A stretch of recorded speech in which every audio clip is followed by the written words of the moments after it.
Hi everybody, welcome to my episode 30 something of the Pins and Needles podcast. My name is Zoe. You can find me pretty much everywhere as Pins and Needles UK. That's Ravelry and Instagram. You can email me at pinsandneedlesuk, pinsandneedles@gmail.com. I'll leave links to everything down below in the show notes.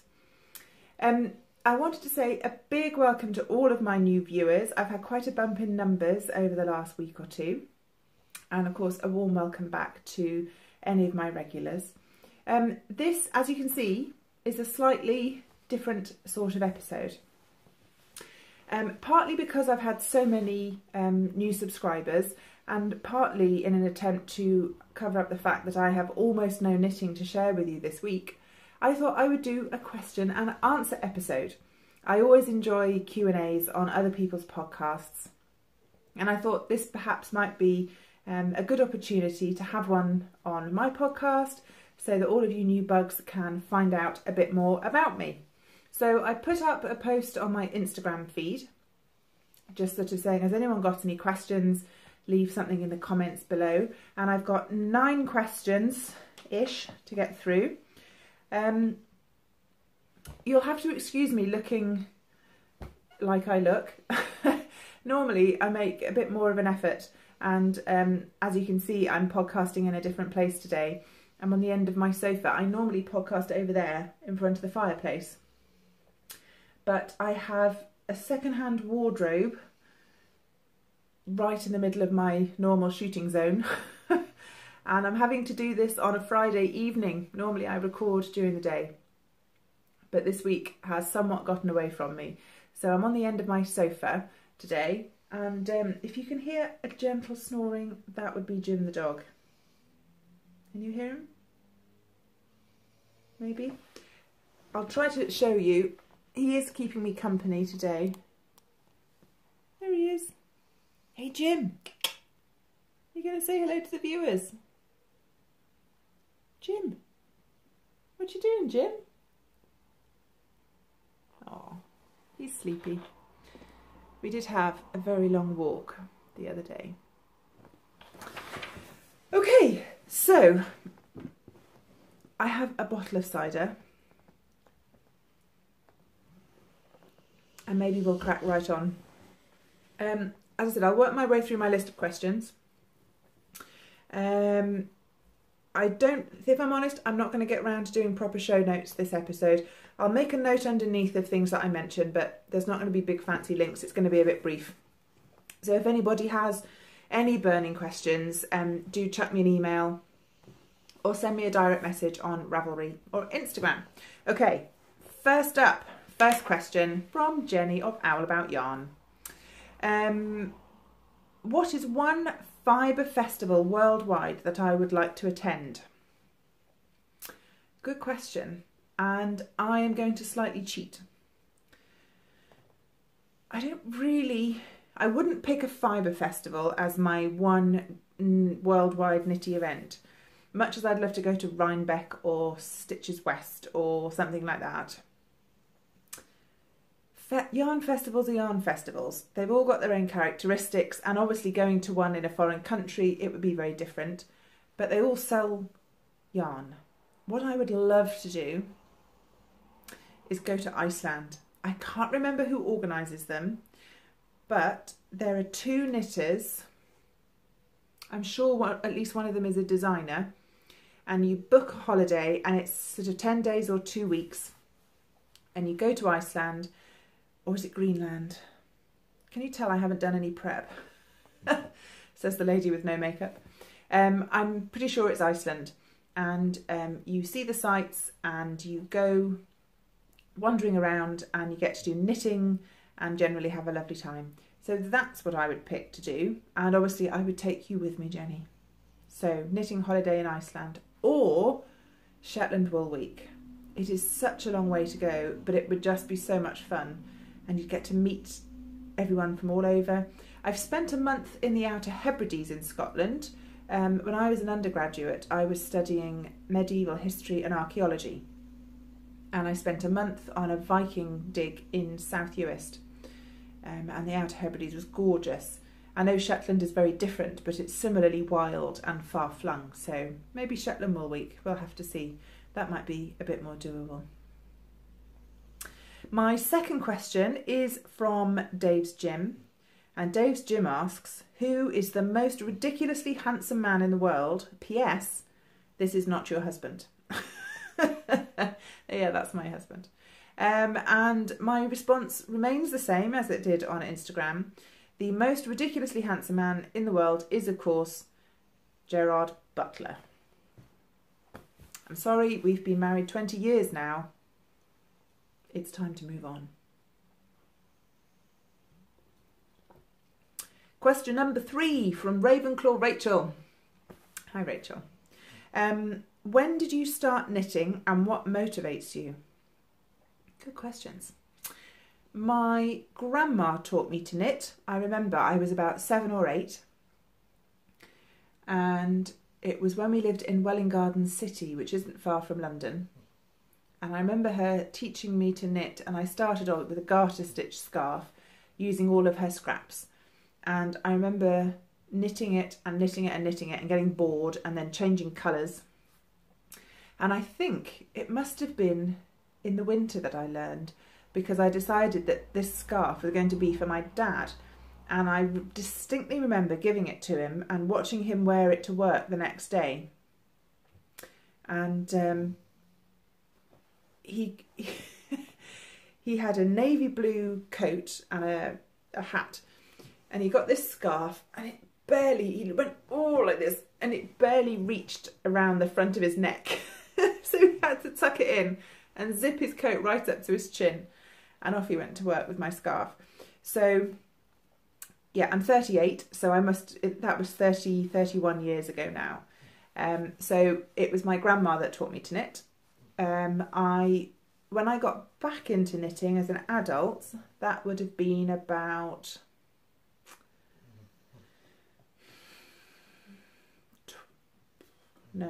how old is my smallest boy? Max is 10. So it must have been about 8 years ago. I think I started when he was about 2. And the reason I got back into knitting was twofold. First of all, we had just opened our business. We run a gym in Cardiff, for those of you that don't know. And at the time, Dave was working every day, very long days. I was working there part-time as well, and I had 3 children under 3. So I was quite housebound a lot of the time, and I was desperately bored and quite lonely, and I really wanted a hobby, but it had to be something that I could do by myself in the house because I couldn't possibly go anywhere because we had no money and 3 small children, and Dave was at work 12 hours a day. So I was on the lookout for something to do, and then my daughter needed a scarf, and all I could find were sets of hats, scarves and gloves, and I didn't want any of those things. I just wanted the scarf, and it was really getting on my wick that I would end up with all these things that I didn't need just to get a scarf. And then Anna opened Big Knitters just across the road from the gym. Unfortunately, she's closed now, but it was a real shame. It was a lovely shop, but literally, it was just literally across the street. And so I went in there and I bought a pair of metal straight needles and a ball of rainbow coloured acrylic yarn, and I knitted Jocelyn a ribbed scarf, and she wore it until it was ragged. So that's how I started knitting as an adult. So there you go. What motivates you? Is this like, am I a process or a product knitter? Is that what you mean? Maybe. I'm a bit of both. I sometimes want the finished object, but I also love just the soothing repetition of the movement.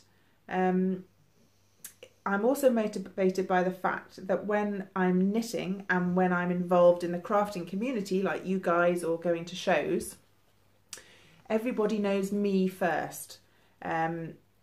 Because, as I said, I had 3 children in 3 years, and we moved to Barry Island where I live now, but I didn't know anybody, and we opened the business all at the same time. I found myself either completely isolated with no friends, stuck on an island, or known only as Dave's wife, which is a wonderful thing to be. I love my husband, and being his wife is a fantastic thing, but that's all I was. And then as my children got a little older and started going to nursery and school, I became somebody's mum. So I was never called Zoe, heaven forbid. I was Dave's wife, or I was Conrad's mum. And it just reached the point where I was about to completely disappear. So things have improved a lot. Obviously my kids are older, I've made a ton of friends, but that is also what motivates me to continue being a part of the community, to give something back, the interactions that I have, the people I meet, the things that I do. It's all about me being my own person, separate to my family.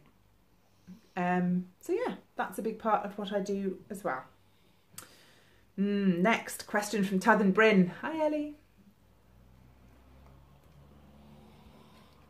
Ellie asks, what is your ultimate knitting or sewing project if you could have any yarn or fabric? I would love to give several answers to this, but this is Colours of Shetland by Kate Davies. Not that I was asked this, but if you were to ask me who is my favourite designer in the whole world, I would probably have to pick Kate Davies. I'm sure you've all heard of her, but just in case you don't know, she is an English designer who now lives in Scotland on the West Highland Way. And her patterns are very much inspired by Scotland. She lived in Edinburgh for a long time and now lives on the West Highland Way. And her books are things of great beauty and huge interest.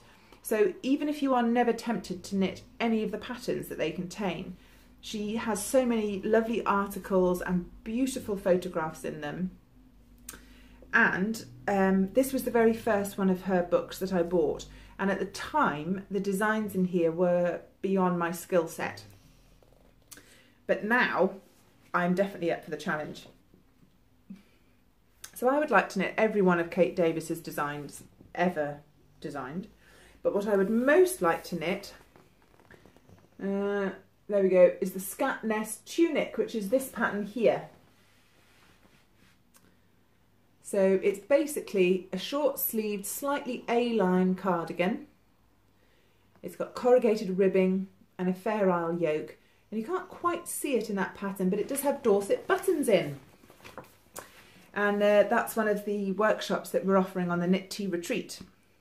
So yes, I would knit the Scatness Tunic, and I want to knit it in exactly the colours it's in because they are beautiful and they would suit me.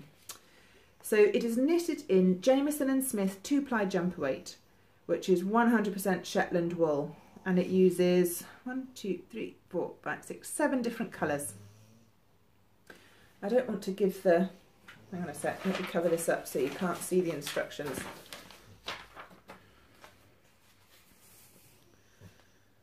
Yes, there's the line drawing, there's the schematic, so you can see the shape of it. It's sort of slightly A-line, I suppose, once you get past the armhole divide.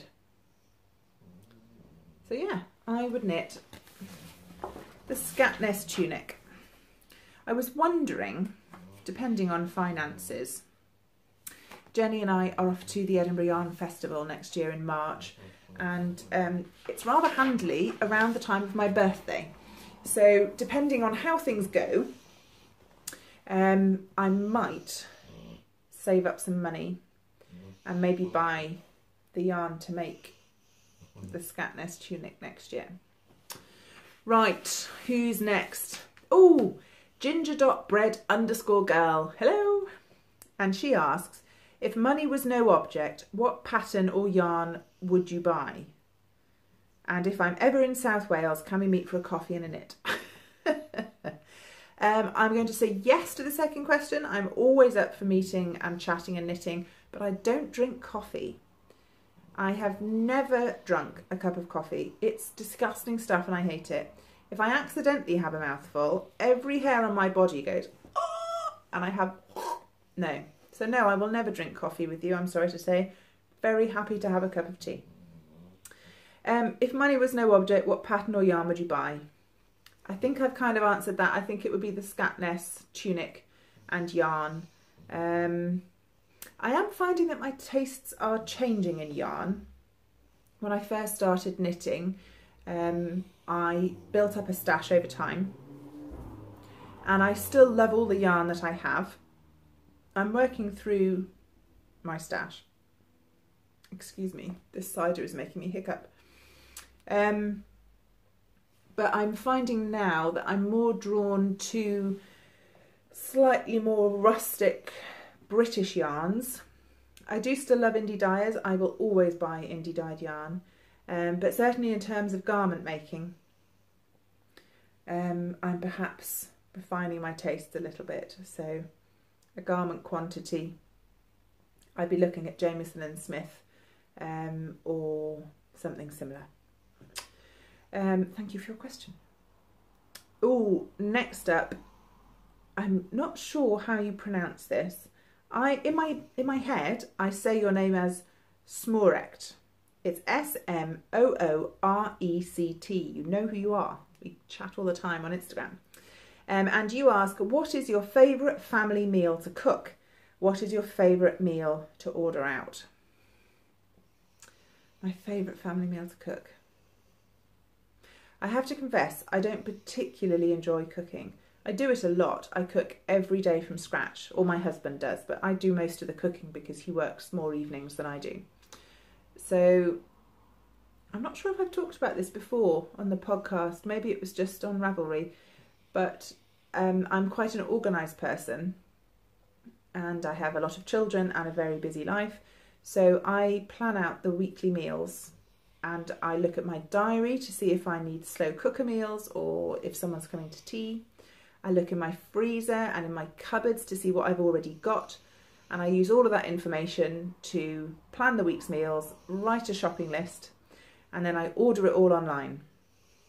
So by the time I've done that, any potential fun in the entire process has been thoroughly crushed by anal list making and taking into the account various foibles of my children and time restraints. So I do cook, I enjoy good food, I'm pretty good at cooking, I love baking, but I don't particularly enjoy cooking savoury things. If I had to pick something, it would probably be a roast dinner, just because you can shove it all in the oven and then push off and knit for a bit before you have to touch it again. I must say my husband is a much better cook than I am. He used to work as a chef. So when we have like big family get-togethers or at Christmas time, the way it usually works is that Dave cooks the savoury part of the meal and I do any side dishes. Like if you want bread sauce or cranberry sauce, I make that, and I always do the pudding, so cakes and biscuits and things like that. So yeah, I'd have to say a roast dinner would be my best meal to cook. What is your favourite meal to order out? We almost never order takeaway. Almost never. It's partly because we don't have a huge amount of spare money. If you want to order pizza for everybody, it is so much more expensive than cooking a meal. And because we are both quite good at cooking, if you order takeaway, it often isn't as nice as something you've made yourself. Even pizza, I have a really nice recipe for homemade pizza in my Nigella Lawson book, and I'd rather do that, I have to say. So we order takeaway maybe 4 or 5 times a year max, and it's usually because something awful has happened and we're so exhausted the thought of cooking makes both of us just want to curl up and die. But when we do order takeaway, we normally order pizza for the children, and the pizza place we use in my town has a really nice kebab as well. So we have like char grilled chicken, pita bread, loads of salad, stuff like that. Worsel Baggins, that's such a good name. Hi Worsel Baggins. Where is your favourite place to walk Jim the dog? Good question.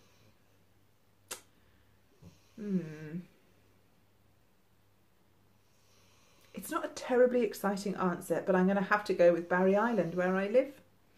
For those of you that don't know, I live on Barry Island. It isn't officially an island anymore. We are joined to the mainland by 2 roads now.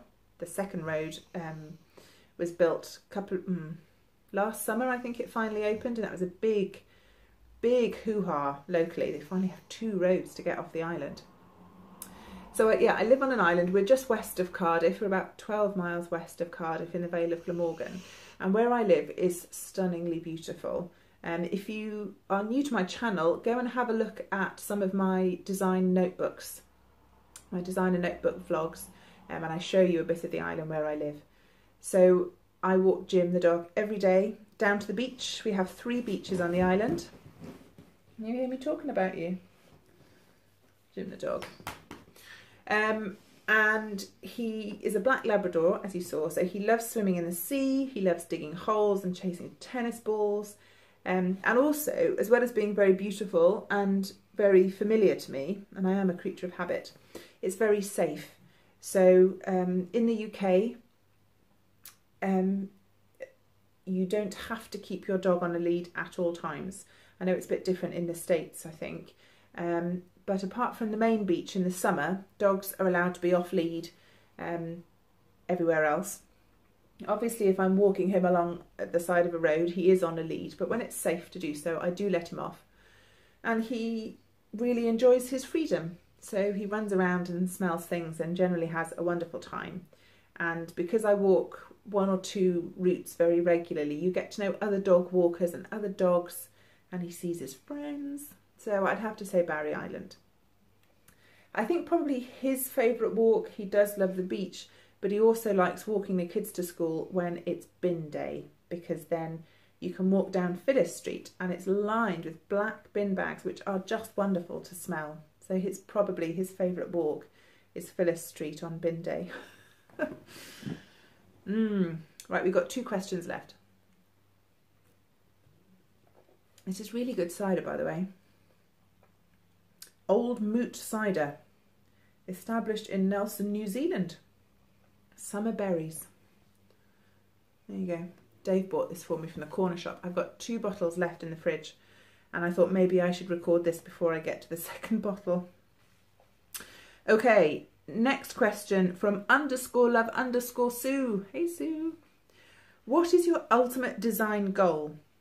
To be a prolific designer with lots of designs, or working towards designing a large accessory or garment?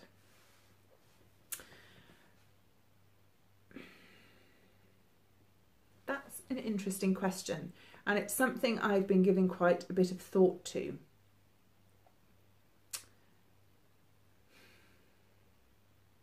I think my ultimate goal as a designer is to earn my freedom from our gym business.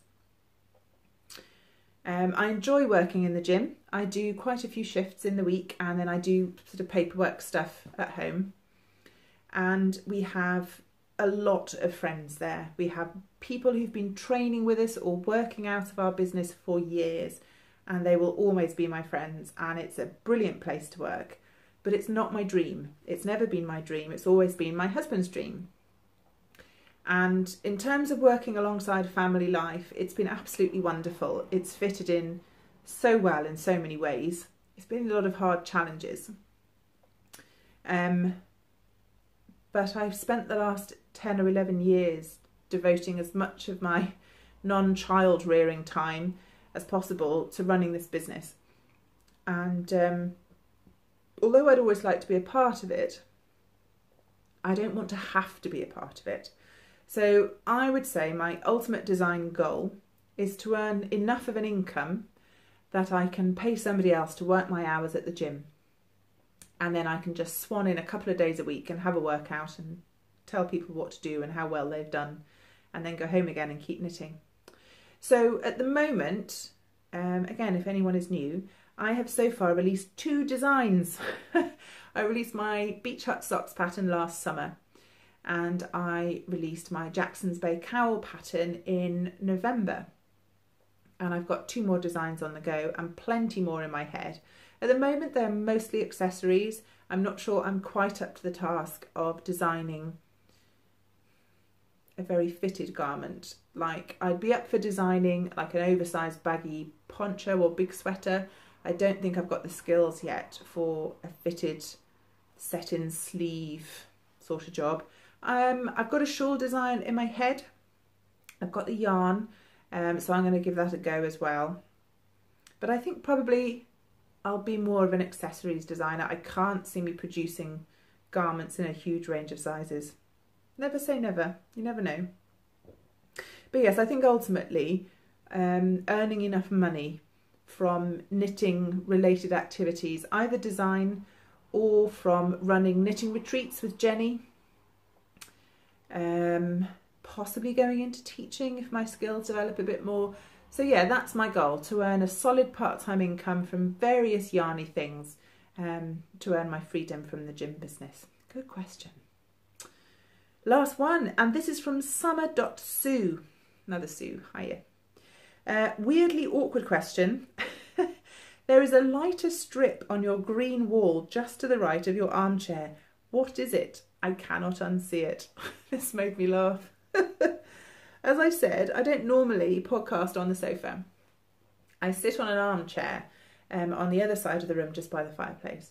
Now when I podcast, I have to move a lot of the furniture around so that I can get the light falling. I've got the windows over there and I podcast over there, so I need the light falling in the right place. I take some of the gubbins off my mantelpiece and I change the angle of the chair.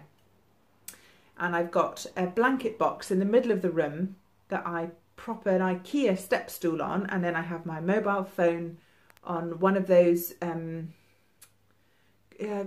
want to say gorilla pods, like a little bendy tripod job. So that's my setup.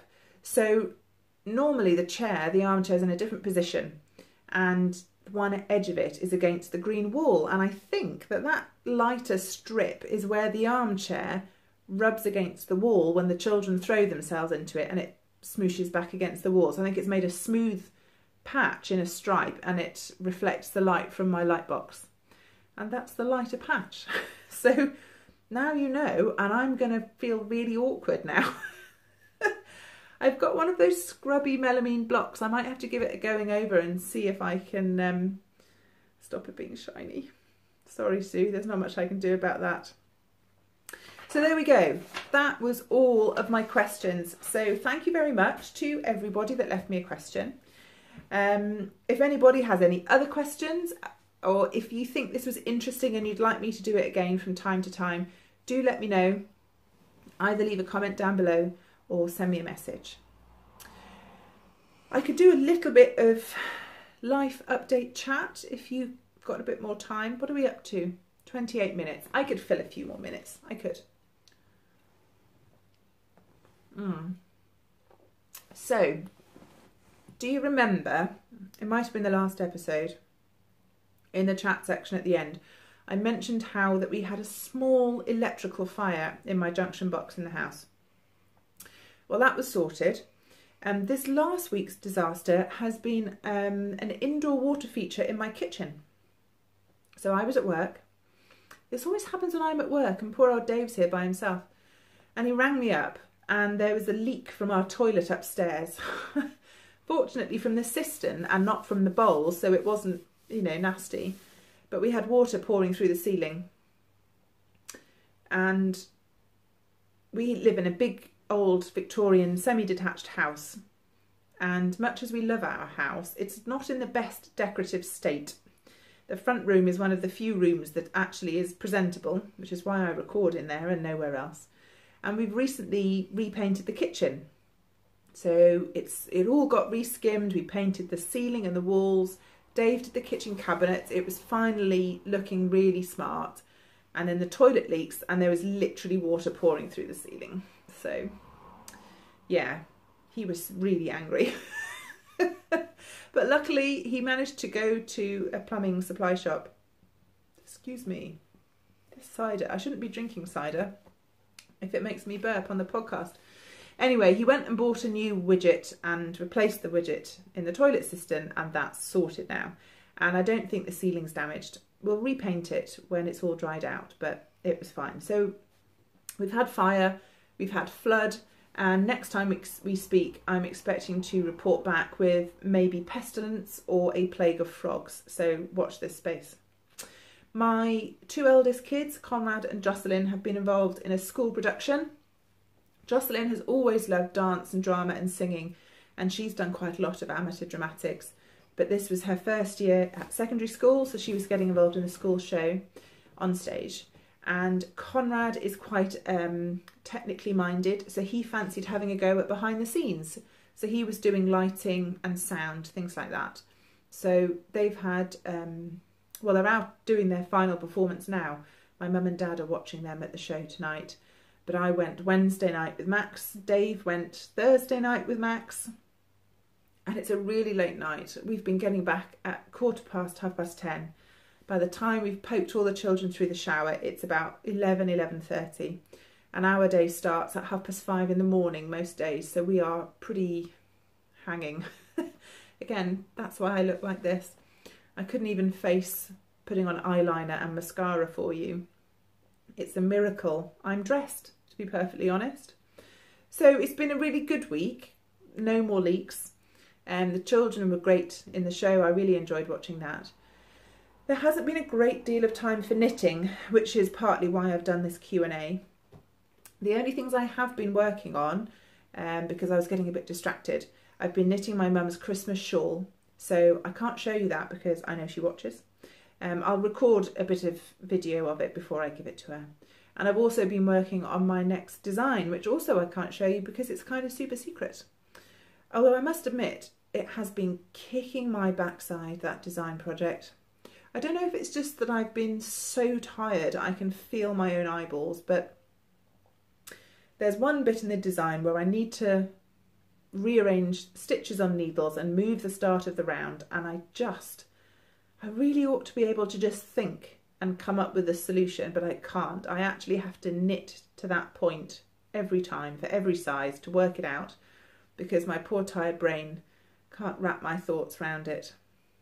So anyway, I wouldn't have had terribly much of anything to show you. And I haven't managed any sewing. Thank you to everybody who emailed or left comments with helpful suggestions on my heather dress that I'm working on at the moment. It hasn't been touched. I think what I'm going to do is email Sew Over It, as somebody kindly suggested, and ask for some advice from them. I know they're in the process of moving offices and shops at the moment. I thought I'd leave it till next week and then maybe drop them a line. Other than that, I think it's about it. My plans for the weekend include some Christmas shopping with my mum. We're going to put up the tree. We're going to walk Jim the dog. And I think that's about it. I'm meeting Jenny of Owl About Yarn for the Owl About Yarn Christmas party because I decided we needed one. So I'll record a bit of that. I've got some Christmas baking to do, so I thought you might be interested in watching me cook a couple of recipes perhaps. Not sure. I'll have to see what I can come up with. So I'll see you in a couple of weeks. I hope you're all enjoying the winter season, whether you celebrate Christmas or not. If you enjoyed this episode, please give me a thumbs up and click subscribe. There's a red button up there somewhere. And like I said, if you enjoyed this and you'd like me to do it again, do let me know. If this was absolutely bleeding awful and you hated every minute of it, keep it to yourself. No, I'm joking. Let me know if this is worth doing again or not. It's absolutely fine. I'm very hard to offend. So enjoy the next couple of weeks. Happy knitting, happy crafting, and I'll speak to you soon. Bye.